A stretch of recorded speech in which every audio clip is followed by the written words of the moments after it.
Hello everyone, my name is Justin Woods and I wrote my research paper on Texaco and the racial discrimination lawsuit of 1994. During this presentation, I'm going to first talk about the background and history of Texaco. Then I will move on and talk a little bit about their past leaders and what led up to their big crisis back in 1994. Texaco, first known as Texas Company, was founded in 1902 by J.S. Cullinan and Arnold Schlate in the city of Beaumont, Texas. The company was known for its crude oil, but also sold other products as well. Kerosene, gas, and other engine oils were also products that they sold. In 1913, Texas Company changed their name to Texaco. Years after, they bought out multiple companies such as Caltex, Haviline Motor Oil Brand, Indian Oil, and Continental Petroleum. In 2001, following the case, they merged with Chevron, but more on that in a second. Texaco is not known for having the best leaders and decisions.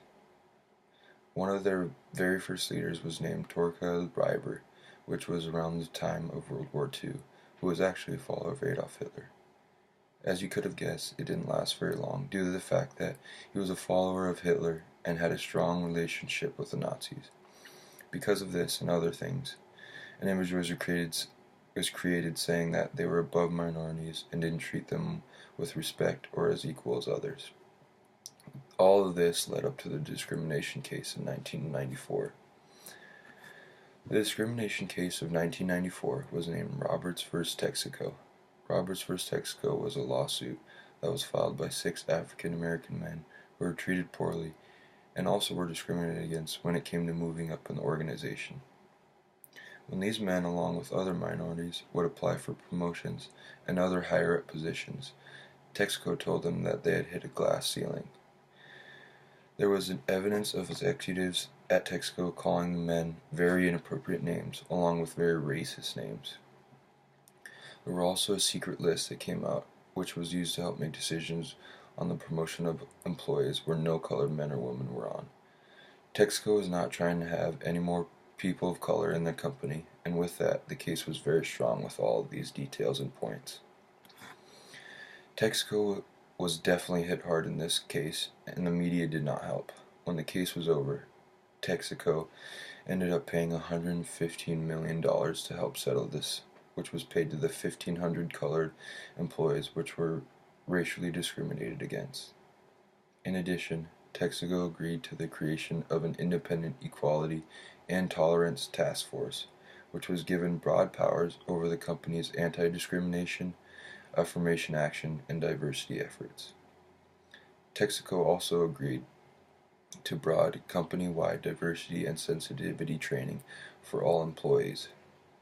Texaco was basically blindsided by this case, but it definitely helped them see clearly and punish them for being racist and running their organization the wrong way.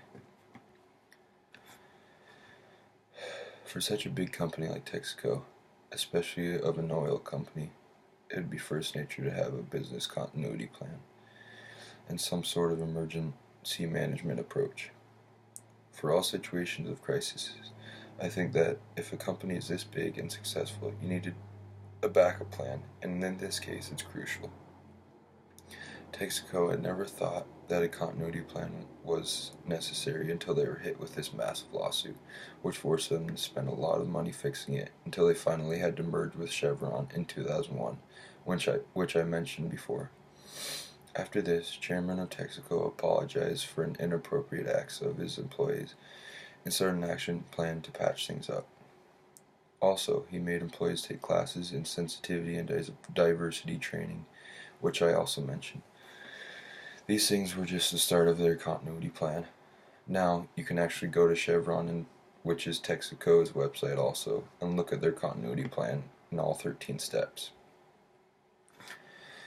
Roberts v. Texaco was one of the best things that had happened to them, because now they can run their business smarter and more efficient, eliminating all the bad out and watching out for themselves.